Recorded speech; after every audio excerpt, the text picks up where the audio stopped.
E se Napoleão, Alexandre o Grande e Ramsés II tivessem uma máquina do tempo?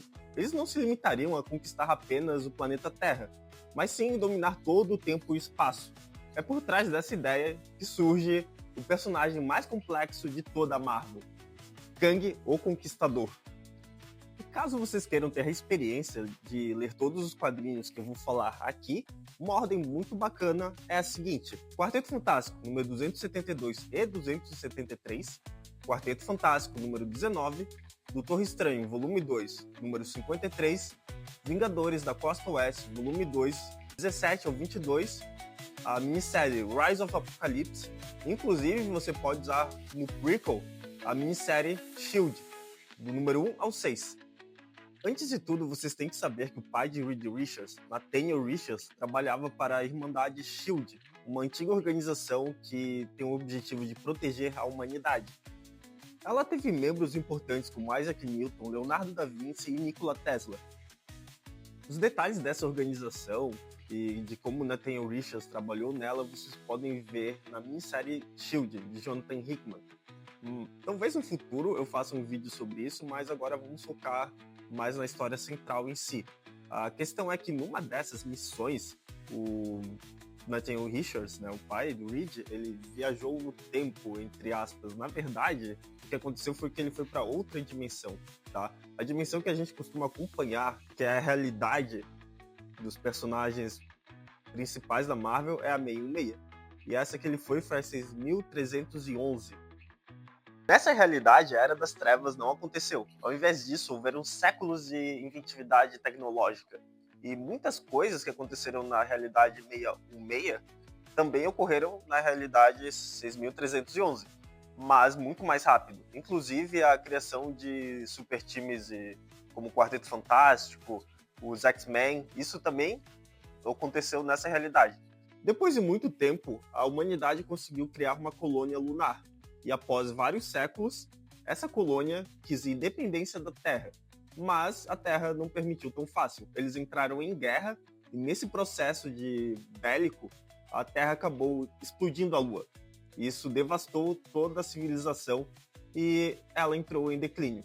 A humanidade apenas sobreviveu em pequenos grupos isolados. E com o tempo, todo esse conhecimento que a gente tinha foi se perdendo. É nesse contexto que Nathaniel Richards chega e ele se torna uma espécie de grande líder para esse povo que restou. Em Quarteto Fantástico número 271, Reed descobre que a casa onde ele morava, sua infância, e onde seu pai também estava antes de desaparecer, estava tendo assombrações, que na verdade eram efeitos temporais malucos que apareciam. Então ele foi lá investigar, entrou no antigo laboratório do pai e descobriu uma máquina do tempo, que, nossa, ela também viaja por realidades.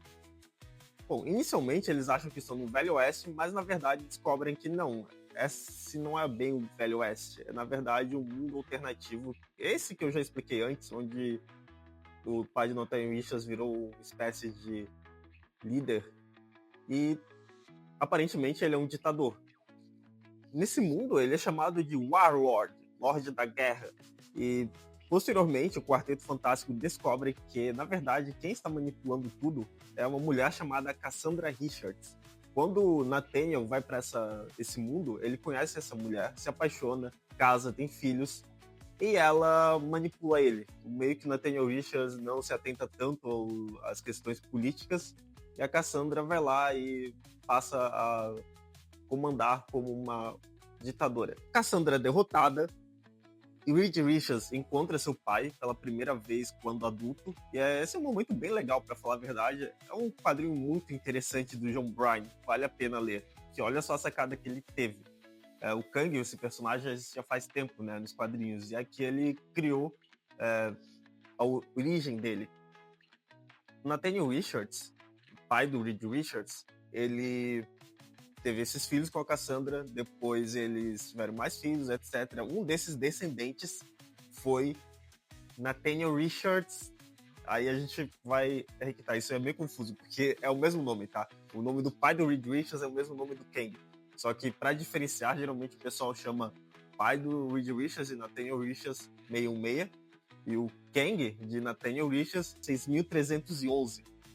Porque ele é de fato de origem dessa realidade mesmo, da realidade onde não existiu Era das Trevas. Ao contrário do Nathaniel Richards, que é alguém da realidade canônica da Marvel.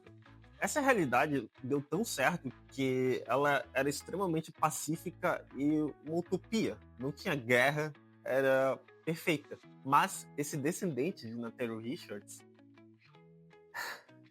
esses nomes parecidos são, na verdade não parecidos, são exatamente o mesmo nome, são complicados, mas bora lá. Bom, o Kang, Nathaniel Richards, 6311, ele era um megalomaníaco do caramba. Ele queria ser grande, ter algum motivo de existência magnânima, e por isso estava entediado lá. Obviamente, ele era rico, ou seja, porque ele é descendente do maior líder dessa realidade, né? O pai do Reed. E aí ele decide explorar as catacumbas antigas do seu ancestral, e lá ele vê planos de uma máquina do tempo e cria outra. Aí dessa vez com o formato de uma esfinge. Por quê? Porque ele estava planejando ir para o Antigo Egito e virar o líder. E é isso que ele faz, justamente. Ele vai até o Egito Antigo e vira um faraó chamado Ramatut, que é o que a gente vê lá em Quarteto Fantástico número 17. E por que ele foi até o Antigo Egito, então? Por conta de um mutante muito poderoso que ele já tinha estudado sobre, Ensabanur, o Apocalipse. Então, pessoal, se você chegou até aqui é porque gostou bastante do vídeo, né? Então, não se esqueça de se inscrever no canal, curtir e apertar o botão de turbinar. Isso ajuda bastante os canais pequenos. E também veja a série da Era de Prata que eu estou fazendo aqui. Eu comecei desde o Quarteto Fantástico número 1 e estou nessa. Para ter bastante vídeo no canal, vamos se inscrever então, tá? Continuando. O plano dele era fazer com que o Ensabanur se tornasse um aliado, mas não foi bem isso que aconteceu. Ao chegar ao Antigo Egito da Terra 616, Nathaniel Richards, da Terra 6311, foi encontrado pela tribo dos Sandstormers, que era liderada por um homem chamado Baal, que o ajuda a se recuperar. Certa noite ele some com quase todos os seus aparelhos do futuro, exceto um chamado Olho das Eras. Agora sobre os detalhes da conquista do Antigo Egito. Nathaniel Richards usa seus artefatos tecnológicos para depor Amenhotep, o antigo faraó, e o transforma em um vampiro, que viria a ser conhecido como Kufor. Não me pergunte as maneiras para que isso aconteceu, tá? Isso aí, eles voltam a falar sobre esse personagem Amenhotep apenas em um quadrinho dos Vingadores e depois no almanaque de vampiros da Marvel, tá? Mas, de fato, isso tá no cânone mesmo. Mas, enfim, a questão é que esse Amenhotep, ele tinha um filho, que eles na Marvel chamam de Ozymandias, tá? Não existe esse paralelo, assim, na vida real com esses nomes pros faraós que existiram de fato, tá? São apenas nomes egípcios que estão sendo usados por esses personagens, ok? Ozymandias é forçado a servir a Nathaniel Richards como um dos seus generais. E agora, Nathaniel Richards adotava o nome de Ramatut, a primeira variação, assim, e identidade dele. Uma vez tendo conquistado o trono, Ramatut percebe que não tem o Olho das Eras, e então volta para a tribo dos Sandstormers. Então, pessoal, eu sei que eu tô com outra roupa, porque eu tô gravando outro dia, e o ideal é gravar sempre no mesmo dia, mas minha vida é bem atarefada, então melhor fazer assim, que nunca terminar os vídeos, não é? Bom, voltando a falar sobre o Ramatut. Ele poderia ter muito bem pedido com mais jeitinho, né? Mas ele acabou chegando com o exército e perseguindo os Sandstormers, tudo para recuperar o Olho das Eras. E afinal, o que é esse artefato? Isso não é tão explicado assim nos quadrinhos. Pode ser algo místico, que dá visões do futuro? Pode, mas a minha teoria é que seja algo muito mais tecnológico, porque é algo que está vindo do futuro e quem está trazendo é o Kang, sabe? Ele é um personagem bem mais envolvido com tecnologia que misticismo na Marvel. Então eu acho assim que parece ser mais uma Wikipédia assim da vida, que quando o pessoal do Antigo Egito pega, eles interpretam que estão vendo o futuro, etc. Mas enfim, o Baal acaba inclusive encostando nisso e vê quem vai ser a pessoa que vai derrotar o Ramatut um dia, o Ensabanur. Por isso que muitos anos depois ele acaba encontrando um bebê com feições azuis que tinha sido rejeitado por sua tribo original. Baal logo associa essa criança à visão que ele teve de quem derrotaria o Ramatut. Então, ele o cria como seu filho. E o tempo passa, Ensabanur cresce e acaba que ele vai tendo muitos feitos assim famosos por conta de sua força descomunal. E essas informações chegam ao faraó Ramatut. Então o faraó pede para Ozymandias trazer Ensabanur para ele e aniquilar os Sandstormers. Eu realmente acho que nesse quadrinho o Ramatut ele é bem impulsivo e caramba, ele podia tentar convencer ele, né, trazer ele como aliado, mas ele acaba, é sempre assim a resposta dele, ah não, vamos lá aniquilar tudo. Mas tá bom, beleza, no canon é isso aí que ele faz, tá? E o exército do Ozymandias, ele chega na tribo dos Sandstormers e Baal e Ensabanur procuram refúgio dentro da nave que ele tinha escondido antes, né? A nave do Ramatut. Lá ele mostra o olho das Eras para o Ensabanur e explica toda a história, que na verdade o Ramatut era um viajante do tempo e etc. Quando Ensabanur toca no Olho das Eras, ele tem várias visões sobre sua grandiosidade futura e que ele irá derrotar Ramatut. E nesse momento ocorre um desabamento e quase todo o exército do Ozymandias e os Sandstormers são aniquilados nesse processo. Baal, infelizmente, não sobrevive, mas consegue se despedir de Ensabanur, dizendo que acredita nele, de que ele será alguém muito grandioso. Os Ozymandias também é mais outro que sobrevive desse desmoronamento. Então, pessoal, essa aqui é a parte mais complicada, porque tem muitos quadrinhos ao mesmo tempo, tá? Então, vamos pensar assim, a gente tem os Vingadores da Costa S, o Doutor Estranho e o Quarteto Fantástico viajando no tempo, tá? A parte do Quarteto Fantástico eu meio que já expliquei bastante naquele vídeo da cronologia Marvel, que vocês podem ver clicando aqui. Então, assim, eu não vou me atentar tanto detalhe, mas ele é a parte central e o primeiro, né, quadrinho feito sobre esse período aqui.